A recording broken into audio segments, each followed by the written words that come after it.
आपने देखा है, ये संदीप बंदर की कह रहे नहीं आप देखा है, तो मैंने भी मान लिया।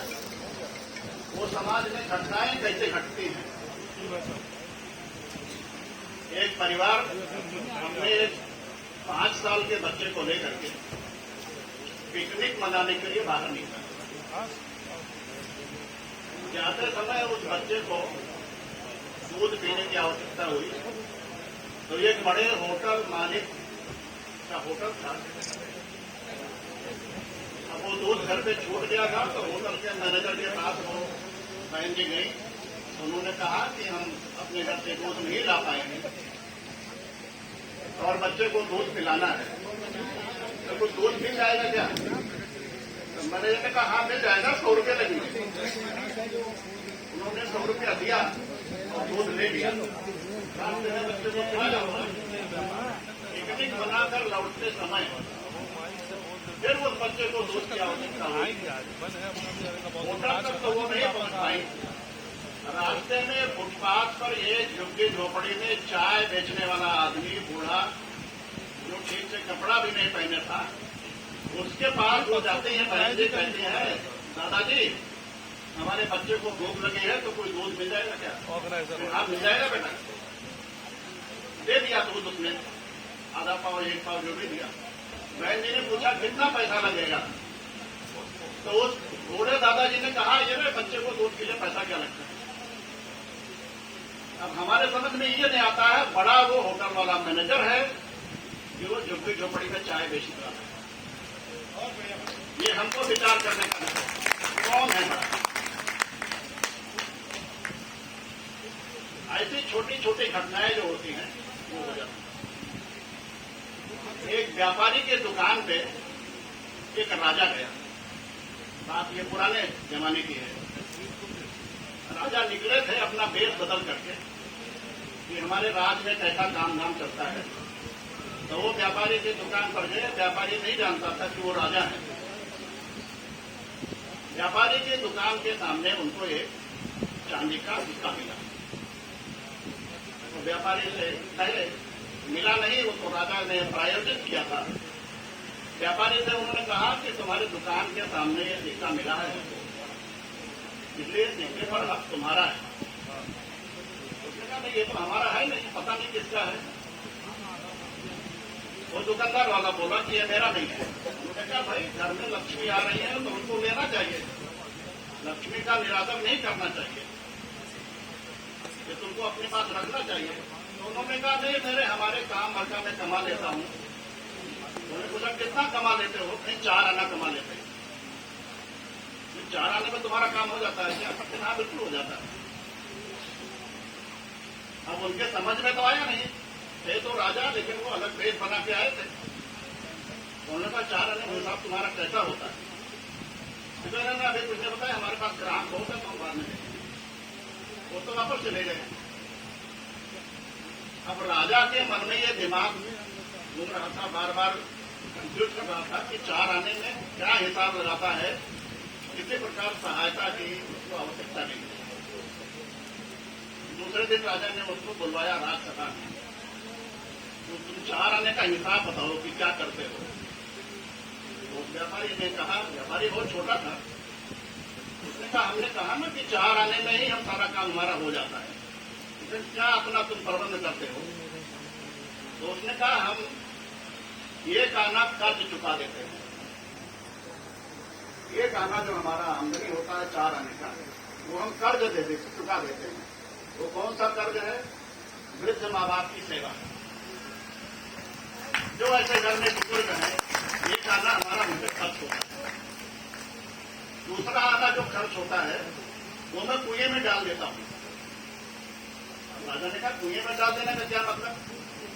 कुएं में डाल देने का मतलब परिवार का भरण पोषण, उस पर हमारा 1 आना खर्च होता है।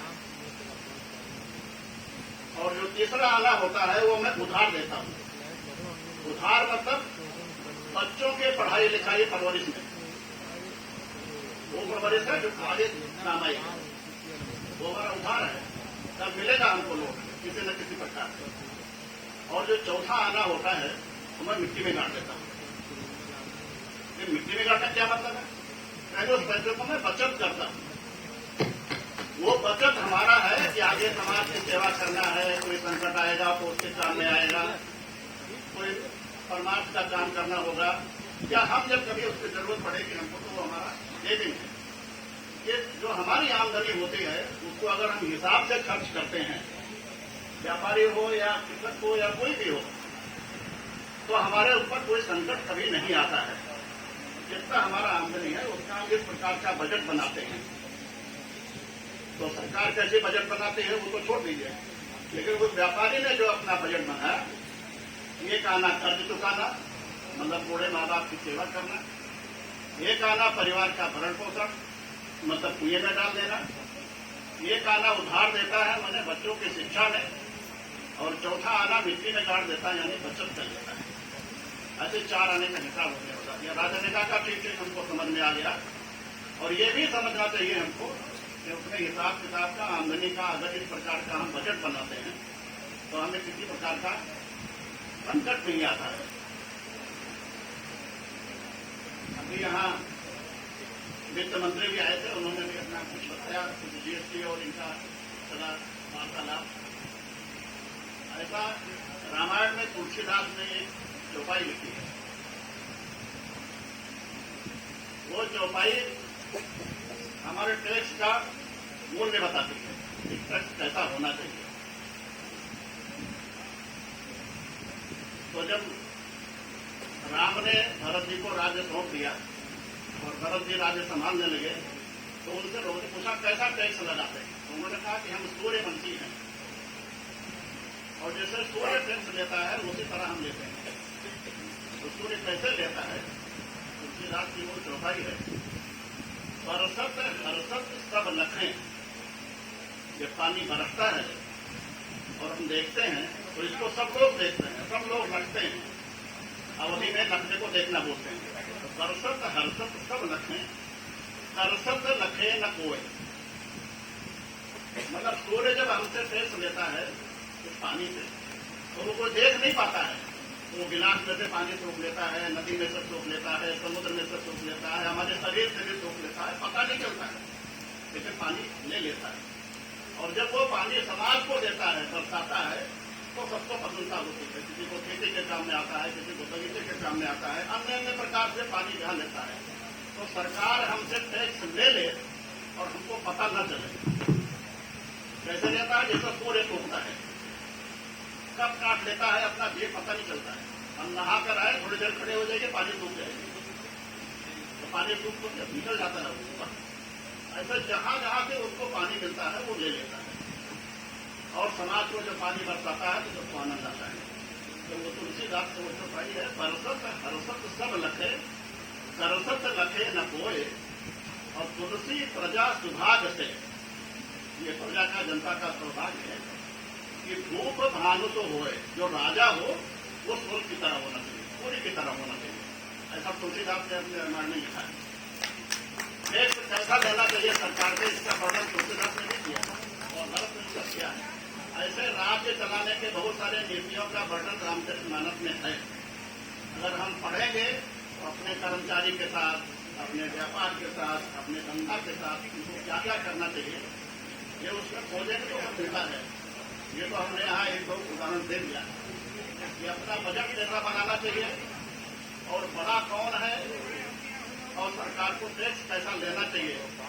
ये 3 बातें हमने यहाँ बताई हैं, जो सबके ध्यान करने और मानने की बात है।